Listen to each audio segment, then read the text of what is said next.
The real identity of Jack the ripper. మీలో చాలా మందికి జాక్ ద రిప్పర్ తెలిసే ఉంటుంది. అతను ఒక పెద్ద సీరియల్ కిల్లర్. ఒకప్పుడు లండన్నే వణికించేవాడు. ఇతను చాలా మందిని అమ్మాయిని ఎవరైతే సెక్స్ అఫెండర్స్ ఉంటారో వాళ్ళని పట్టుకొని వాళ్ళని రేప్ చేసి మరి చంపేవాడు. ఇతను వాళ్ళని చంపేదాకా వెళ్ళేవాడు కాదు. ఎందుకంటే ఒకవేళ వాళ్ళు బతుకుంటే ఇతని ఐడెంటిటీ ఏంటో చెప్పేవాడని చెప్పి ఇతను వాళ్ళని చంపేదాకా వదిలేవాడు కాదు. ఇతను దాదాపు 100 మంది పైగా అమ్మాయిలను చంపాడు. కానీ ఎవరికి ఇతను ఫేస్ కానీ ఇతని అసలు ఎవరో కానీ తెలిసేది కాదు. పోలీసులు ఇతని గురించి చాలా వెతికారు.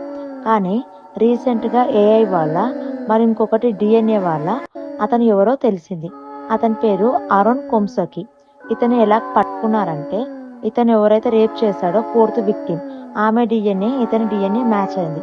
So the Jack the Ripper ఇతనేనని చెప్పి అందరు అనుకున్నారు.